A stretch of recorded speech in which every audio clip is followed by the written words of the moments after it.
Hi folks, Nick here. Recapping levels for weeks that for the week ending July 17th, a little late, but better late than never. As you know, every week I like to review how we did as far as ranges because that's how we trade, and I want us to be true to our form. All right, so this is again ending report card ending 7/17, not this past week. This is 7/17. Reference is during the Google earnings report. Okay, so what did we have here? First of all, SPX. This is the actual data, and this is what we said it would do. 2040 or lower support. 2050 is a magnet, supportive if we get there. 2075 magnet also, and some resistance at 2075, right? 2100 still a magnet and resistive if we get there, and 2110 or higher is all resistance, and we have a standout at 2125 and 50. All right, so what did we do? Again, we tested the lower end, and we didn't need to go all the way down. 2075 was a magnet, and that provided some support. 2100 acted as a magnet again and bailed us out from the sell-off, and then overshot to the upside. They tried to attack again, 2125, and then that pushed down. So this one, the ranges worked. Had anyone used the ranges to do an iron condor, which we did, they survived, even though they got tested. Scary moments, but they survived. SPY, similarly, we had 206 or lower was decent support each, so I was pretty calm about it. Standouts was 05 and 200, obviously, but we didn't need to go there because the low of was 209 that I see here. And again, the 209, 208 was a neutral zone where they could have gone back and forth. Resistance at 212 or higher. It got to 212 and kind of stalled, 212 and a half, and stopped. So again, the ranges here survived, so we get a pass here.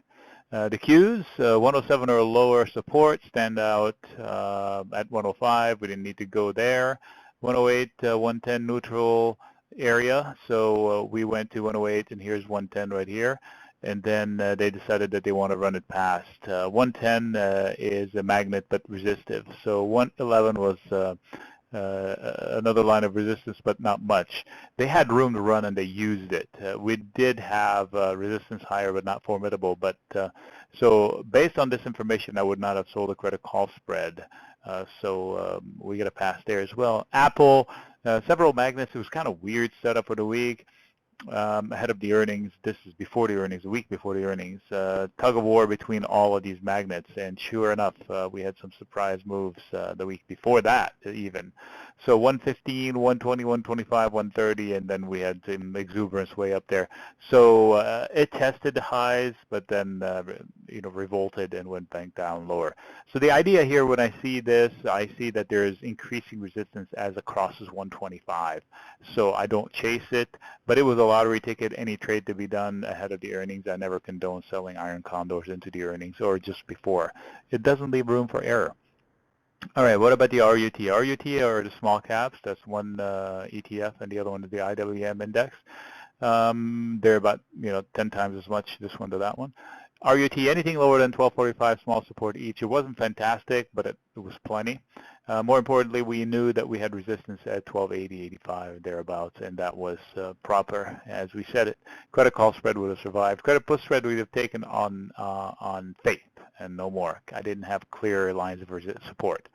IWM, I had clear line of support at 123. We didn't need it. And then small resistance at 2830. But wasn't formidable, so it was the opposite here. So what the idea is to do credit call spreads here and credit put spreads there, because based on the open interest, I see that we better vision on support, better vision on resistance. Combine the two, you end up with a funky, let's call it wonky iron condor. 104, 124, 126.5 neutral zone. 124.5 to 126.5, so we played exactly in the neutral zone, and we stuck there. So we got a good job here. Overall, this was a pretty good call. Google, forget about it because it was earnings. I never play earnings unless I want to play a lottery ticket, and I did, and then we won, but it was just pure luck. Coin flips on Google. We can have that debate as long as you want if you want offline. Message me. We'll debate it. So the report card here, we didn't have any blowups. We didn't have any missed calls, so we will go with another A+. And I do appreciate your time. If you have any questions, let me know. Nick signing out.